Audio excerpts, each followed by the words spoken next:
போடா எல்லாம் விட்டு தள்ளு பழச எல்லாம் சுட்டு தள்ளு புதுசா இப்போ பிறந்தோம்னு எண்ணிக்கொள்ளடாடு பயணம் எங்கே போனால் என்ன பாதை 100 ஆனால் என்ன தோட்டம் வச்சவன் தண்ணீர் விடுவான் சும்மா நில்லடா ஊத காத்து வீச உடம்புக்குள்ள கூச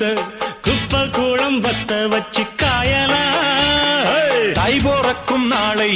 விடியும் நல்ல வேளை பொங்கப்பாலு வெள்ளம் போல பாயலாம் அச்சு வெள்ளம் பச்சரிசி வெட்டி வச்ச செங்கரும்பு அத்தனையும் தித்திக்கிற நாள்தான் காட்டுக்குயிலு மனசுக்குள்ள பாட்டுக்கென்றும் பஞ்சம் இல்ல பாடத்தான் தவிலை தட்டு துள்ளிக்கிட்டு கவலை விட்டு கச்சை கட்டு